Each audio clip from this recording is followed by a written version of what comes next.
오늘은 여호수아에서 말씀 전하겠습니다. 태양아 멈춰라 라는 제목을 가지고 말씀 전하겠습니다. 아마 인류 역사 속에서 응답받았던 기도들 중에 이 기도만큼 가장 위대하고 과감했던 기도는 없을 것 같습니다. 바로 오늘 본문에 나오는 여호수아의 기도입니다. 이스라엘이 기브온 주민들하고 동맹을 맺고 화친했다는 소식을 듣고 아모리 족속의 5 왕들이 연합군을 만들어서 기브온을 먼저 공격했습니다. 그래서 기브온 사람들이 여호수아에게 도움을 요청했고 여호수아가 군대를 끌고 기브온으로 가서 아모리 족속의 연합군과 전쟁하는 그런 내용입니다. 자, 근데 그 전쟁할 때 그날에 여호수아가 기도를 했는데요. 태양 보고 기브온 하늘에 멈춰 있어라 라고 기도했습니다.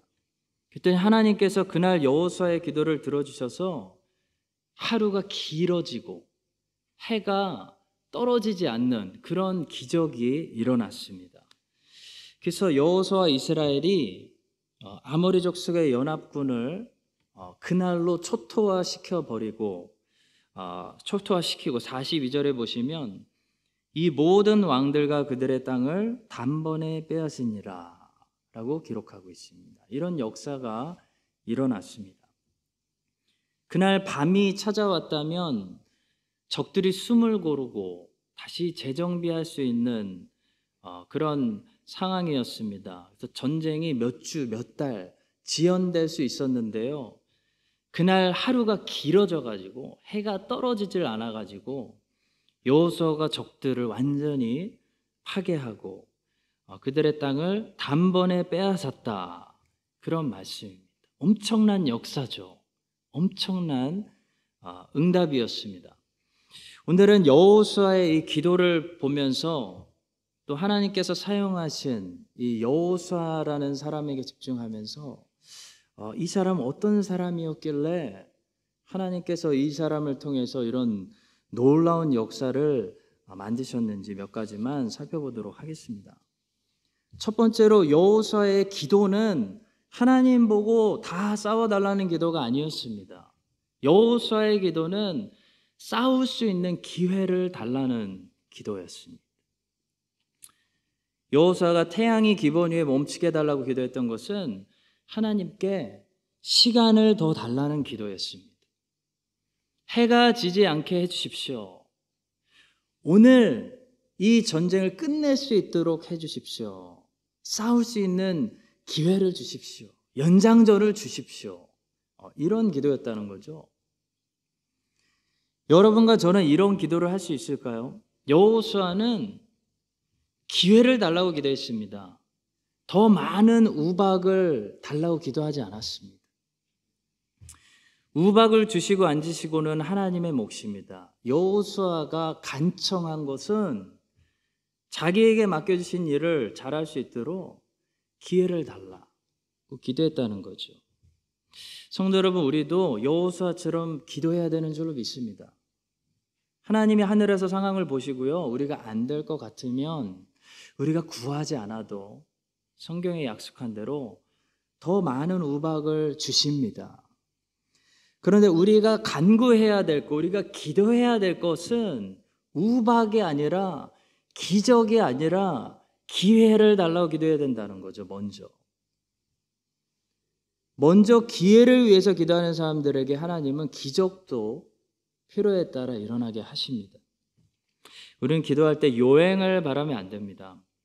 기도는 요행이 아닙니다. 기도한다는 것은 인생을 거저먹겠다는 것이 아닙니다.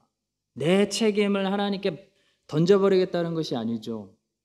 오히려 기도하는 사람들은 인생을 더 성실하게 살아갑니다. 전쟁은 당연히 여호와께 속했습니다. 아모리 족속과 전쟁했을 때 승리할 것인지 패배할 것인지, 승리를 크게 할 것인지 작게 할 것인지는 하나님께 달렸다는 거죠. 그런데 아모리 족속과의 전쟁은 여호수아가 싸워야 됩니다. 이스라엘이 싸워야 됩니다. 우리는 신앙과 미신의 차이를 구별해야 됩니다. 인간의 책임과 하나님의 영역을 구분해야 된다는 거죠. 복음 전도도 마찬가지라고 사도 바울이 이야기한 적이 있습니다.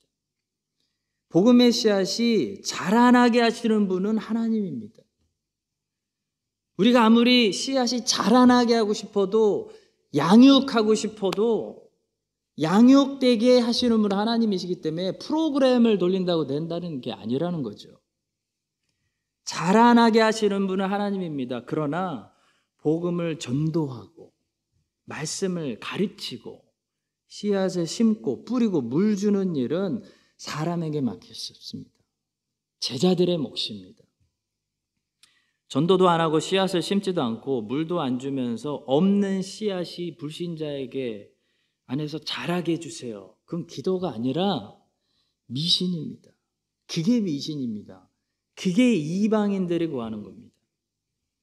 기독교 신앙은 하나님의 능력을 철저하게 의지함으로써 우리의 영역이 아닌 것들에 대해서 염려하지 않는 것입니다. 걱정하지 않는 것입니다. 하나님께 맡기는 것입니다. 그러나 동시에 인간의 본분을 무시하는 것이 아니고 인간의 본분에 더 성실하게 만듭니다. 그것이 기독교 신앙입니다. 우리의 능력으로 안 되는 부분에 관해서는 하나님의 간섭을 위해서 기도해야 됩니다. 하지만 우리에게 맡겨주신 일들에 관해서는 우리가 그 일을 잘 감당할 수 있도록 기도해야 됩니다. 지혜를 달라고 기도해야죠. 힘을 더 달라고 기도해야죠. 용기를 달라고 기도해야 되는 것입니다. 대학 입시를 준비하는 크리스찬이 있다면 어떻게 기도해야 될까요? 무엇이 바른 기도일까요? 지혜를 달라고 기도해야 됩니다. 공부할 수 있는 체력을 달라고 기도해야 됩니다. 끈기를 달라고 기도해야 되고 유혹에 넘어가지 않게 집중력을 달라고 기도해야 하는 것이 바른 기도입니다.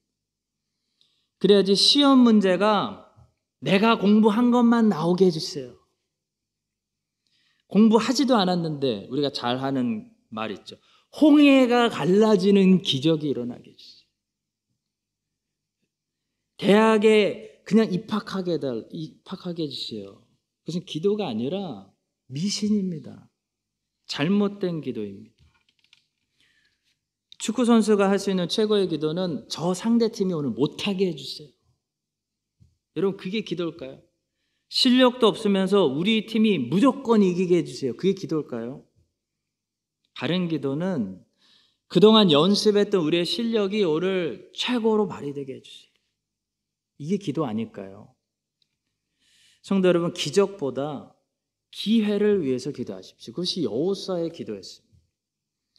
여호수아의 기도는 우박을 구하는 기도가 아니었습니다. 무조건 기적을 구하는 기도가 아니었습니다. 하나님 보고 자기의 책임을 다 해달라고 하는 기도가 아니었습니다. 내가 해야 되는 이 전쟁을 하나님 잘 싸울 수 있도록 끝마칠 수 있도록 기회를 주시고 시간을 주세요. 이게 여호수아의 기도였다는 거죠. 여러분과 저의 기도가 무조건 우박을 달라고 기도하는 기도가 아니고 여호수아의 기도처럼 기회를 달라고, 하나님 나에게 맡겨주신 일들을 내가 더 잘 감당할 수 있도록 하나님 한번 기회를 주세요 라고 기도하는, 그런 하나님을 기쁘시게 하는 기도가 될 수 있기를 주님의 이름으로 축복합니다. 두 번째로요, 그러나 결과는 하나님이 도와주셔야 된다라는 사실을 인정해야 됩니다. 그것을 인정하는 것이 신앙입니다. 이 사실을 잊어버리면 내 힘으로 내 노력으로 다 할 수 있다고 생각하면 그거는 세상 사람들하고 똑같은 거죠. 신앙이 아닌 거죠. 신앙이라는 것은 내 영역에서 내 본분을 최선을 다해야 되지만 하나님이 도와주시지 않으면, 하나님의 은혜가 없으면 안 됩니다. 결론은 안 됩니다 라는 것을 인정하는 것이 신앙입니다. 여러분과 저의 노력을 숫자로 표현한다면 1 단위의 숫자와 같을 것 같습니다. 우리가 아무리 잘해도 우리가 얻을 수 있는 최고의 점수는 1점에서 9점 사이라는 것이죠. 인간의 노력으로는 10 단위로 치고 올라갈 수 없다는 것입니다. 인간에게는 항상 한계라는 선을 그어 주셨습니다. 인생이라는 것은 그래서 하나님의 도움이 필요합니다. 인생을 잘 살려면 하나님의 은혜가 필요하다는 거죠. 하나님의 영역은 10단위와 같은 것 같습니다. 하나님이 도와주시면 9점이 아니라 19점이 됩니다. 그래서 전쟁에서 승리할 수 있습니다. 인생 잘 살 수 있습니다. 반면에 아무리 부족한 사람도 하나님이 도와주시면, 하나님이 은혜 주시면 11점이 됩니다. 그러니까 세상에서 하나님 없이 자기 힘으로 최고 잘한 9점 받은 사람보다 하나님이 도와주시는 사람, 좀 못났어도 하나님의 은혜가 있는 사람이 인생을 더 잘 살 수 있는 확률이 높다는 거죠. 11점이니까. 자, 결론은 이렇습니다. 인생은 하나님의 은혜 없이는 살 수 없습니다. 전쟁은 하나님의 도우심 없이 승리할 수 없다는 겁니다. 본문에서도 그 사실이 명확하게 드러나죠. 11절의 말씀입니다. 그들이 이스라엘 앞에서 도망하여 베토론의 비탈에서 내려갈 때 여호와께서 하늘에서 큰 우박덩이를 아세가에 이르기까지 내리시매 그들이 죽었으니 이스라엘 자손의 칼에 죽은 자보다 우박에 죽은 자가 더 많았더라. 이게 전쟁입니다. 이게 인생입니다. 이스라엘 자손의 칼에 죽은 사람이 한 사람도 없었더라가 아닙니다. 이스라엘 자손의 칼에, 여호수아의 칼에 죽은 사람들도 많았습니다. 그러나 전쟁을 이기려면 하나님이 도와주셔야 된다는 거죠. 하나님이 내리신 우박에 죽은 사람들이 훨씬 더 많았다는 겁니다. 이게 무슨 말일까요? 이스라엘도 최선을 다해서 잘 싸웠습니다. 그러나 하나님이 같이 싸워주시지 않으면 승리하지 못한다. 이런 대승의 결과는 얻지 못한다. 그런 말씀입니다. 여호수아가 아무리 잘 싸워도 여호수아가 받을 수 있는 점수는 9점이 만점이에요. 그런데 하나님이 하늘에서 도와주시면 일단 10점 먹고 들어가는 겁니다. 그 사실을 인정하는 것, 이걸 기억하고 사는 것이 신앙입니다. 18세기에 영국과 미국에서 대각성 부흥 운동이 일어났습니다. 그때 하나님께서 쓰셨던 위대한 설교자들이 있었습니다. 그 중에 한 사람이 웨일즈의 데니엘 롤랜드라는 사람인데요. 이분은 항상 완벽한 설교를 하셨습니다. 이분의 설교를 듣고 있으면 정말 내용이 완벽하구나 라는 것을 사람들이 느꼈습니다. That's a perfect sermon. 그러나 그렇다고 해서 데니엘 롤랜드가 설교할 때마다 항상 부흥이 일어난 것은 아닙니다. 반면에 조지 휘필드라는 사람이 있었습니다. 조지 휘필드를 조금이라도 아시는 분들은 이분이 얼마나 대단한 설교자였는지 금방 아실 겁니다. 조지 휘필드의 전기를 읽어보면 예수님을 보는 것 같습니다. 솔직한 심정입니다. 이게 정말 사실이라고 믿기지 않을 정도로 조지 필드가 설교하면 사람들이 5시간, 7시간, 8시간 걸어서 모이고 수많은 인파들이 몰리고 다 회심하고 변하는 그런 기적이 일어났습니다. 위대한 감리교 창시자 존 웨슬리는 사실 휘필드가 가졌던 명성의 10분의 1도 되지 않습니다. 웨슬리는 40대 때 6,000명 앞에서 설교했는데요. 휘필드는 이미 20대 때 6만 명 앞에서 설교했습니다. 비교가 안 됩니다. 사람들이 얼마나 열광적으로 이 한 설교자를 쫓아다니며 삶이 변화됐는지를 따진다면 예수 그리스도, 사도 베드로, 사도 바울, 그리고 조지 휘필드입니다. 4명밖에 없습니다. 저는 전기를 많이 읽습니다. 근데 전기를 읽으면 이 사람도 생각보다 죄인이고 연약함이 많았구나 하면서 위로와 격려를 받게 되는데요. 조지 필드의 전기를 2번이나 읽으면서 유일하게 열등감을 느끼게 해준 사람이 조지 필드입니다. 이 사람은 그냥 한마디로 하나님이 역사하셨구나. 하늘이 열렸구나. 하나님이 쓰셨구나. 그런 걸 느끼게 해준다는 거죠. 성도 여러분, 우리는 데니얼 롤랜드와 조지 필드를 보면서 두 가지 함정에 빠지지 않도록 조심해야 됩니다. 첫 번째 함정은 어차피 결과는 하나님이 하시는 거니까 데니얼 롤랜드처럼 완벽한 설교를 준비할 필요가 없다라는 유혹에 빠지지 말아야 됩니다. 맞습니다. 우리가 완벽히 설교를 준비해도요, 하나님이 써주셔야 역사가 일어납니다. 그러나 그렇다고 해서 그럼 우리는 설교를 대충 준비해도 되나요? 어차피 전쟁이 여호와께 속했기 때문에 우리는 대충 싸워도 된다는 소린가요? 그렇지 않다는 거죠. 여호수아는 자기에게 맡겨진 칼로 대군을 이끌고 가서 아모리 왕들과 싸웠습니다. 우리의 책임을 다하지 않는 것은 직무유기죄입니다. 우리는 하나님이 우리를 조지 필드처럼 항상 위대하게 사용하시지 않더라도 데니얼 롤랜드처럼 항상 최고의 완벽한 설교를 준비해 놓아야 될 책임이 있습니다. 하나님이 쓰시고 안 쓰시고, 하나님이 크게 쓰시고 작게 쓰시고는 하나님의 영역입니다. 우리의 영역은 우리의 영역 안에서 데니얼 롤랜드처럼 최선의 준비를 하고 여호수아처럼 최선의 전쟁을 해야 된다는 거죠. 두 번째 함정은 내가 최선으로 완벽하게 준비했다고 해서 하나님이 나를 반드시 쓰셔야 됩니다 라는 생각에서 벗어나야 됩니다. 우리가 완벽히 준비돼도 하나님이 안 쓰실 수 있습니다. 하나님이 작게 쓰실 수도 있습니다. 그것은 하나님의 주권이고 권한입니다. 데니얼 롤랜드라는 설교자는 그래서 인간의 노력으로 만들어질 수 있지만 조지 휘필드 같은 설교자는 인간의 노력으로 만들어지는 설교자가 아닙니다. 하나님께서 주권적으로 선택해서 쓰셔야, 바울처럼 쓰셔야 존재하는 설교자입니다.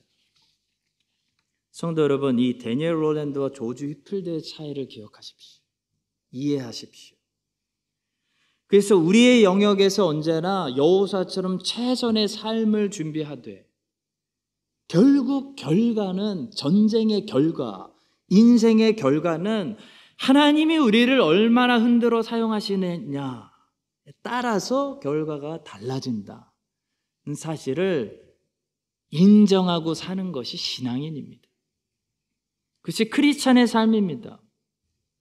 다시 말하면 여러분과 제가 여호수아처럼 최선을 다해서 군대를 이끌고 아모리 족속을 칼날로 쳐야 되지만 결국 하나님이 위에서 우박을 얼마나 내려주시느냐에 따라서 이 전쟁의 크고 작은 승리가 결정된다라는 것을 기억하고 살아야 된다는 거죠. 그래서 성도는 그것을 인정하기 때문에 무엇을 하죠? 기도합니다.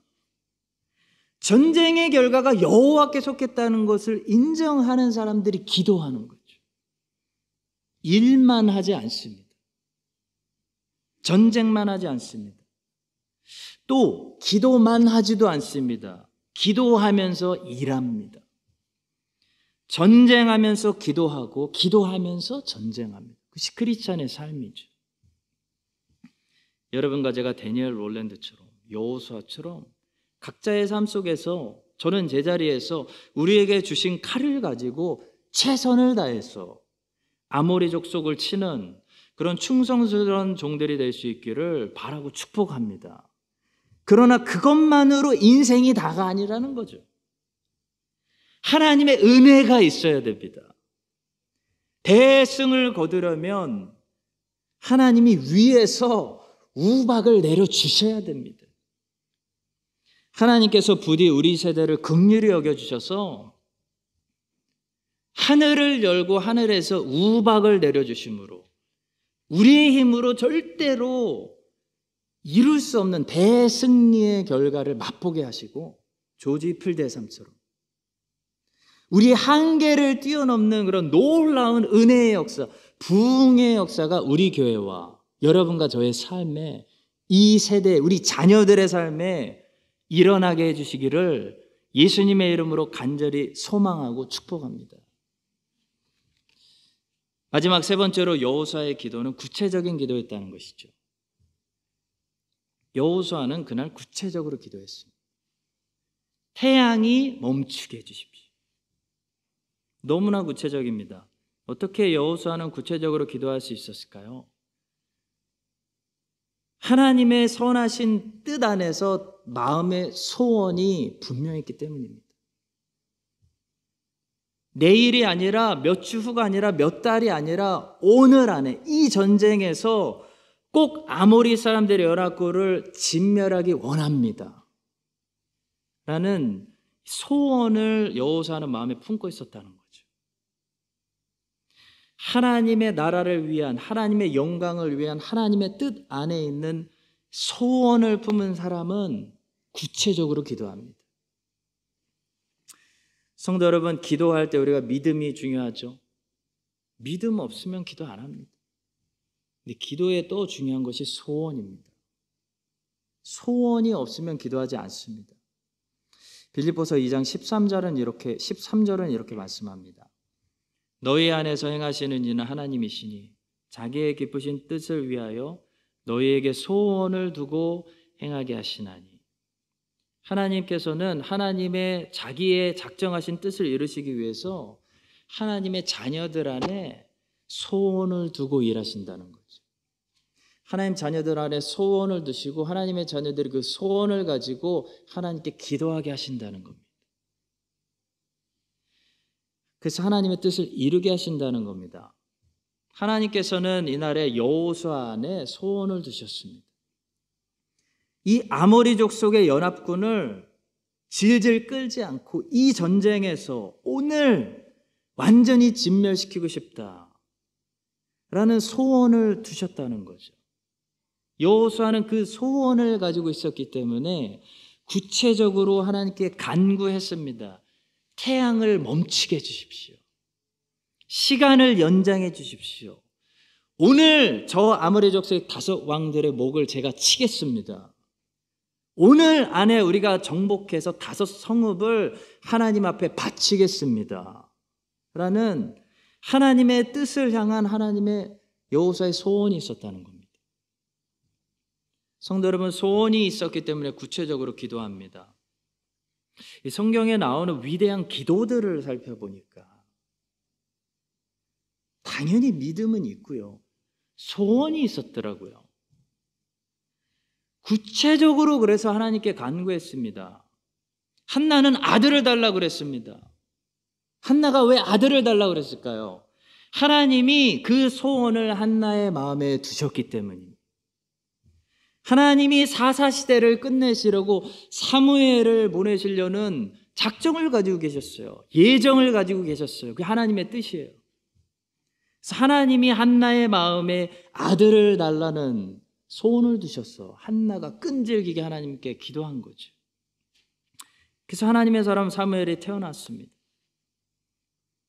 누가복음 18장에 나오는 이 불쌍한 과부는 자기가 원하는 것이 무엇인지 정확히 알고 있었습니다.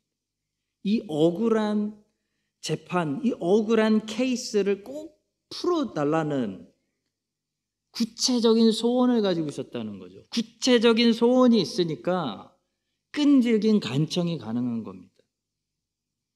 자기가 원하는 것이 무엇인지도 모르는 사람, 하나님의 뜻도 모르고 하나님 나라에 관심도 없는 사람, 하나님의 나라를 위해 소원이 없는 사람은 끈질긴 간청하지 않습니다. 오늘날 사람들이 끈질기게 하나님께 기도하지 못하는 이유, 1시간씩 기도하지 못하는 이유, 소원이 없기 때문입니다. 원하는 것이 없습니다. 하나님이 안 주셔도 우리가 알아서 스스로 살 수 있습니다. 그래서 기도 안 하는 거예요. 하나님의 나라를 위해 내가 이렇게 쓰임받고 싶습니다. 소원이 없는 거예요, 소원이. 그러니까 간구를 안 하는 거죠. 복음서를 보니까 우리 주님에게 응답받았던 사람들은 끈질긴 간청을 했습니다. 왜 끈질긴 간청을 했냐면 마음에 소원이 있었습니다. 주님이 내가 무엇을 원하느냐 물어보셨을 때 다 각자 내가 무엇을 원하는지 마음에 대답할 수 있는 소원이 있었다는 거죠. 마가복음 10장 51절입니다. 예수께서 말씀하여 이르시되 내게 무엇을 하여 주기를 원하느냐. 맹인이 이르되 선생님이여 보기를 원합니다. 오늘 주님께서 여러분들에게 내게 무엇을 하여 주기를 원하느냐, 내 소원이 무엇이냐 물으시면 뭐라고 답하시겠어요? 이 맹인처럼 주님 항상 저는 보기를 원했습니다. 주님 저에게 이런 소원이 있습니다.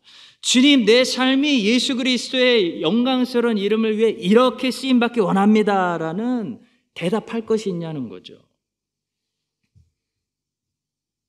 우리 주님께서 두로와 시돈 지방으로 가셨을 때 거기 사는 가나안 여인, 이방 여인이 주님을 찾아왔습니다. 주님의 소문을 듣고 이 여인이 끈질기게 주님께 간청했습니다. 왜냐하면 그 여인에게는 소원이 있었거든요. 흉악한 귀신 들린 딸이 있었는데 이 사랑하는 딸이 흉악한 귀신 들렸는데 내 딸이 좀 건강해졌으면 좋겠다 라는 소원을 품고 있었습니다. 소원을 품고 있으니까 간절하게 간청했죠. 주님이 처음에 차갑게 외면하셨습니다. 모욕적인 말도 하셨습니다. 그녀의 믿음을 드러내신 거죠. 테스트하신 거죠. 주님이 그녀의 믿음을 몰라서가 아니라 그녀가 그녀의 믿음을 볼 수 있도록 테스트하신 것입니다. 자녀의 떡을 취하여 개들에게 던짐이 마땅하지 아니하니라. 그랬는데도 이 여인은 끝까지 포기하지 않는 겁니다. 여러분, 소원이 있는 사람은 쉽게 간청을 포기하지 않습니다.